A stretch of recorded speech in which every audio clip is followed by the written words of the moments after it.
Is the non-spoiler review of the film Good Bad Ugly Telugu dubbed movie acted by Ajit Kumar and Trisha Krishnan and Arjun Das, other actors etc. ఇంకా ఓవరాల్గా ఈ cinema ఈరోజు చూడడం జరిగింది. Sorry for the late review, చిన్న work ఉండడం కారణంగా review అయిపోయాను. జాక్ మూవీ రివ్యూ ఇచ్చాను, చెక్ చేయండి మా కంటెంట్. దీంతోపాటు చాలా మూవీ రివ్యూస్ ఇచ్చాను, చెక్ చేయండి. రివ్యూ లేట్గా ఇచ్చినా కూడా జెన్యున్గా ఇస్తున్నాను అనిపిస్తే, నా కంటెంట్ నచ్చితే లైక్ చేయండి, షేర్ చేయండి, సబ్స్క్రైబ్ చేసి పక్కన ఉన్న గంట సింబల్ క్లిక్ చేసి మా ఛానల్ సపోర్ట్ చేయగలరు. ఇంకా ఓవరాల్గా మూవీ నచ్చితే ఎందుకు నచ్చిందో, నచ్చకపోతే ఎందుకు నచ్చలేదు అనేది చెప్తాను. కాబట్టి నా రివ్యూ చివరి వరకు చూడండి. Plus points minus points rating కూడా ఇస్తాను. కాబట్టి నా రివ్యూ చివరి వరకు చూడండి. ఇంకా స్టోరీ ప్లాట్ విషయానికి వస్తే, హీరో ఒక గ్యాంగ్స్టర్. అతని ఫ్యామిలీ కోసం చేసిన తప్పులన్నీ ఒప్పుకొని సరెండర్ అయిపోతాడు. బెయిల్ తీసుకుని బయటకు వస్తాడు కొడుకుని కలుస్తాడు. కొన్ని రోజుల తర్వాత కొడుకు కిడ్నాప్ అవుతాడు. ఆ తర్వాత కొడుకుని ఎలా కాపాడాడు, మళ్ళీ గ్యాంగ్స్టర్ కింద మారాడా లేదా మామూలుగానే కొడుకుని కనిపెట్టాడు అనేది స్టోరీ ప్లాట్. ఇంకా ఓవరాల్గా ఈ సినిమా గురించి చెప్పాలంటే, రీసెంట్గా వచ్చిన పట్టుదల సినిమా ఎంతమందికి నచ్చిందో తెలియదు, కానీ చాలా తక్కువ మందికి నచ్చింది అనుకుంటున్నాను. నాకైతే సినిమా నచ్చింది. రొటీన్ స్టోరీ అయినా స్క్రీన్ ప్లే చాలా బాగా తీసుకెళ్లారని నాకైతే అనిపించింది. ఆ నమ్మకంతో ప్లస్ రవిచంద్రన్ గారికి అజిత్ గారు అంటే చాలా ఇష్టం అంట. ఆ కారణంతో ఈ సినిమా చూడడం జరిగింది, లేట్ అయినా కూడా. ఓవరాల్గా నాకైతే టు బి ఫ్రాంక్, అజిత్ అంటే నాకు కూడా చాలా అంటే చాలా ఇష్టం, అజిత్ గారు. కానీ ఈ సినిమా నచ్చలేదండి నాకైతే అసలు.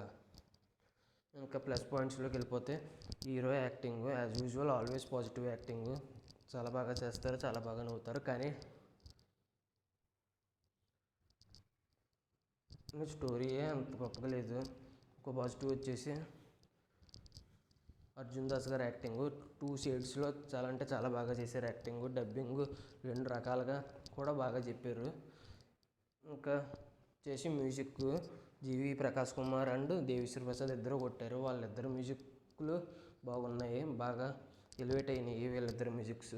ఇంకా ఇంతే పాజిటివ్స్. నెగిటివ్స్ విషయానికి వస్తే, స్టోరీ అప్పుడెప్పుడో 90స్లో స్టోరీని అటు తిప్పి ఇటు తిప్పి, స్క్రీన్ ప్లే కూడా ఎంగేజింగ్గా లేకుండా చాలా బోర్ కొట్టే రేంజ్లో స్క్రీన్ ప్లే ఇచ్చారు. డైరెక్షన్ కూడా అంతే, తుప్పు పట్టిపోయిన డైరెక్షన్లో ఉంది, అంత గొప్పగా లేదు. అది రవిచంద్రన్ గారి రీసెంట్ మూవీ మార్క్ ఆంటోనీ అంటే నాకు చాలా అంటే చాలా ఇష్టం అండి. ఆ ఎక్స్పెక్టేషన్స్ కూడా దానికి దగ్గరలో కూడా రాలేదు ఈ సినిమా.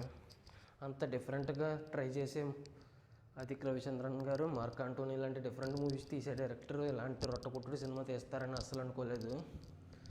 ఇంకా మిగతావన్నీ నెగిటివ్సే.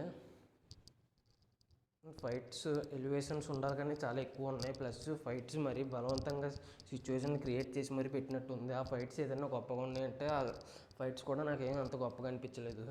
అంతేనండి, ఇది నా ఒపీనియన్ మాత్రమే.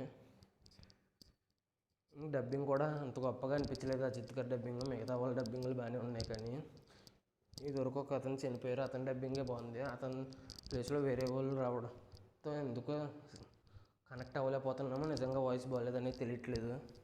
ఇంకా ఓవరాల్గా ఈ సినిమాకి వచ్చేసి రేటింగ్ వచ్చేసి, అజిత్ గారి యాక్టింగ్కి, బీజిఎంకి, జీవి ప్రకాష్ కుమార్ అండ్ దేవిశ్రీ ప్రసాద్ బీజిఎంకి, ఫాదర్ అండ్ సన్ మధ్య ఎమోషనల్